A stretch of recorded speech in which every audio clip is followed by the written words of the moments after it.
So at this time, we have been able to confirm that we do have 19 souls.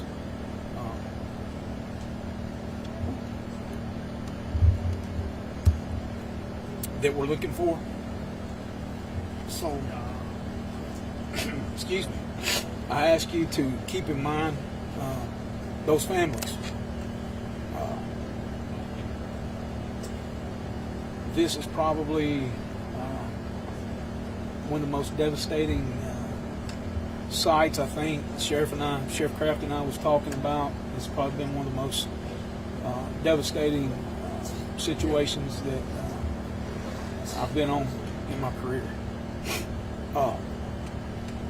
As far as the scene goes, we do feel that the scene is secure. We have ATF, FBI that are handling the scene as far as the investigative part, trying to figure out and recreate or figure out what actually happened to cause this. Do I see a short-term explanation? No. Do I see us being here for many days? Yes, I do see that. We've got we've got the bomb squad from Metro Bomb Squad here. I don't really want to get in to start naming all the agencies. I'm scared I'll miss somebody. We've got TBI, Bomb and Arson here. They're all working together. It's one of the things that I'm very happy to see is all of these agencies. It's not just one, but we've come together and we're making the very best team effort that we can to move forward. Please keep in mind that these families, and I've said it up front, I said it to start with, that's where our thoughts and prayers need to go right now. And we've just got to take one day at a time or 1 hour at a time. We're processing things. We're finding out more information. We're trying to figure out, maybe the cause of this.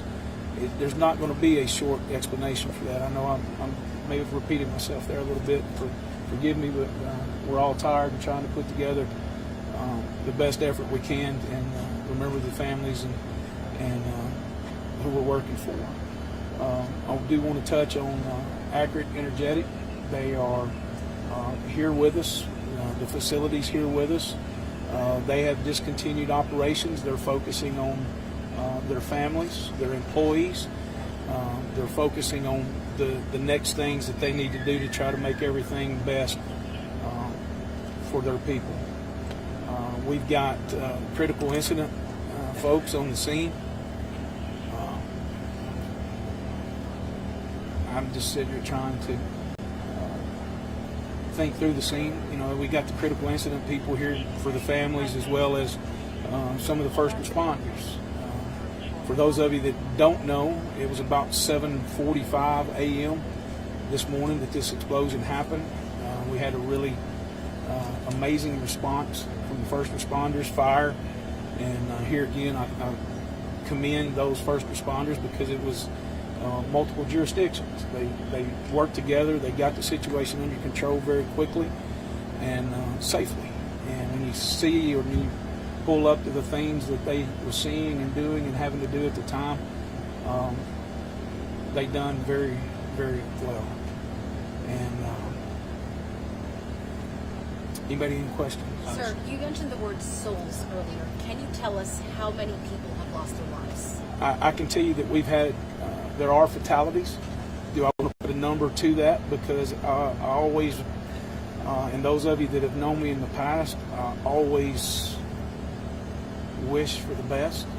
Is there a possibility that somebody might be injured somewhere or somebody that we don't know about? Yes, I can tell you right now that we're looking for 19 individuals.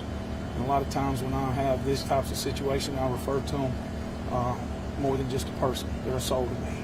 So we're trying to, I can tell you that we're missing 19 souls.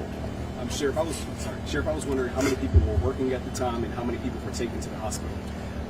I don't think there was, I think 4 to 5 individuals that was taken, maybe even by POV. I can't talk about the ambulance part of that. And forgive me for some of those early questions and not being able to answer them.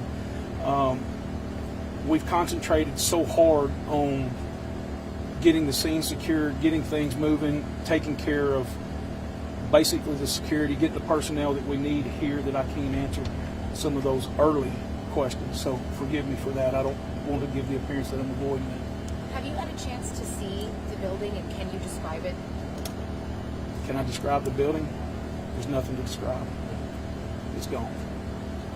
It's again, it's the most devastating scene that I've seen in my career. Sheriff, do you know what kind of work they did in that building specifically? I do not, ma'am. I do not. I'm not familiar with the day-to-day operations of that. I see a lot of family members, they're waiting. Are they waiting for confirmation about if their family member is missing, or what communication are you having with them right now? We have communicated with the family. We've done it twice. We wanted to get some solid information because we were sliding a little bit in information that we were receiving and from past experience from the flood and those kind of things, that we wanted to make sure that we had the information, the correct information that we needed to talk with. So yes, we have spoke with families. Again, Accurate Energetics is taking care of those families and trying to do everything that we can to comfort them and get them the information as quick as we have. I know it's early in the investigation, but does it appear it's accidental or intentional? Can't answer that. And it's something, that's a good question. And the reason I say that's a good question, in law enforcement, we have one opportunity. And that's the reason why you see a lot of things that we have to do in law enforcement. We have to make the worst assumption.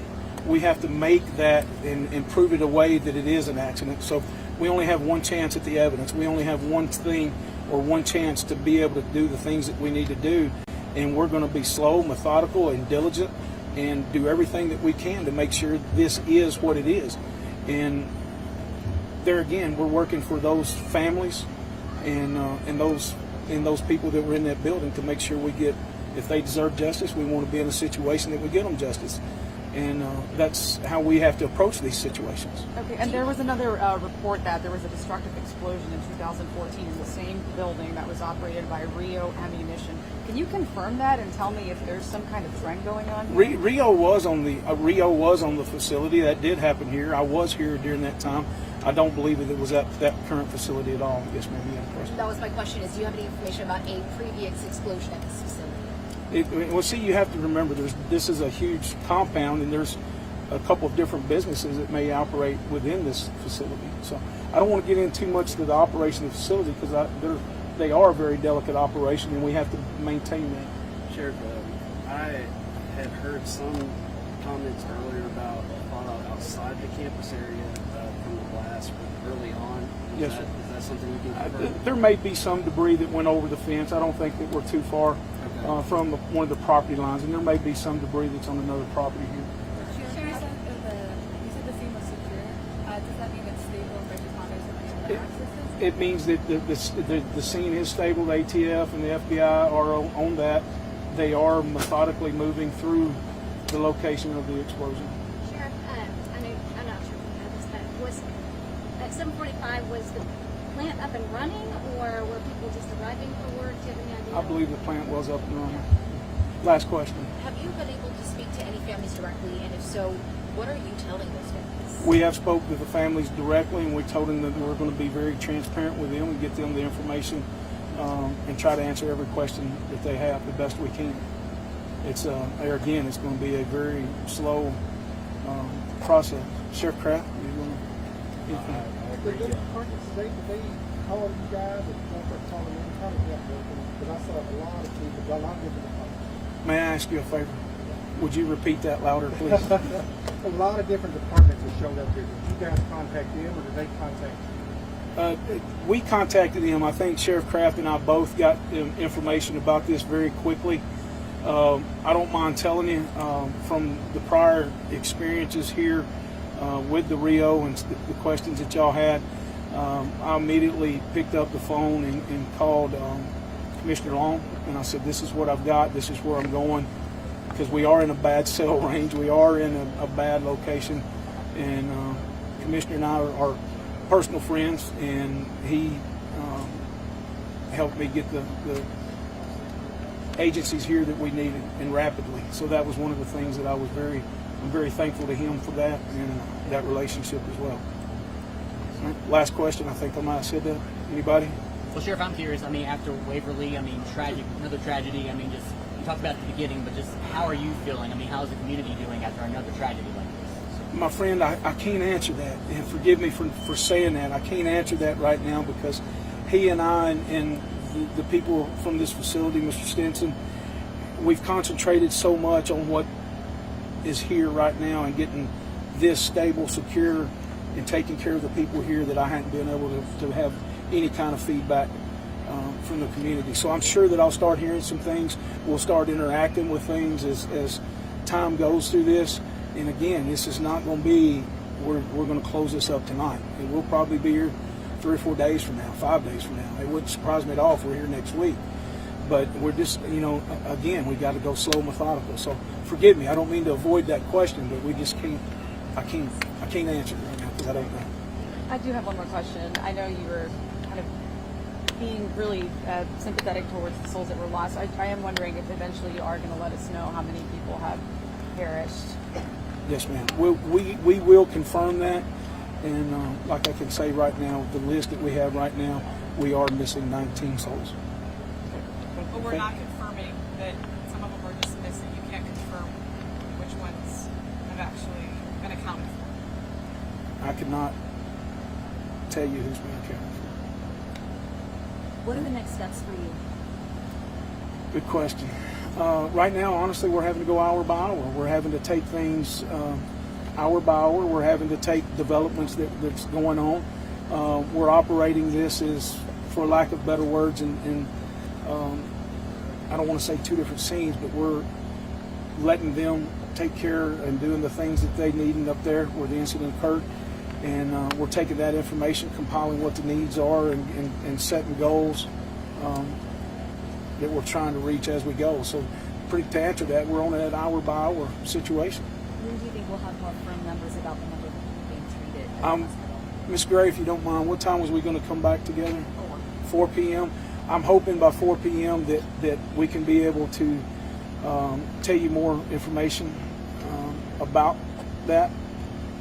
So it's there again. It's not that I'm avoiding it. It's that we're getting information as we go, and that's why I want to try to maybe do these every hour or every couple of hours to be able to answer your questions. Okay. Again, is there some kind of list of missing people that we could potentially access? There was this one woman that told me her son was on that missing people list. I don't know if that's something that the media is privy to. I don't have that available for the media at this time, and we're still working with that. There again, because there's some of the delicate information, we're trying to confirm that every family's been notified, and we've got 110% have got to make sure that that's happened. The Sheriff Kraft and I have even said if there's somebody that we can't get a hold of, we're going to send officers and along with accurate, energetic staff to make sure that we go out and find that. So, excuse me, we're trying everything we can do to take care of the people. Fair enough? Hey, Chris, in years past, you've asked me to help in different aspects. Is there anything we can do to assist? Burton, I really appreciate you commenting on that. In putting things out here, we had some early pictures that was released, and man, I'm just asking you to be mindful of these families. This is a huge ordeal. It's a very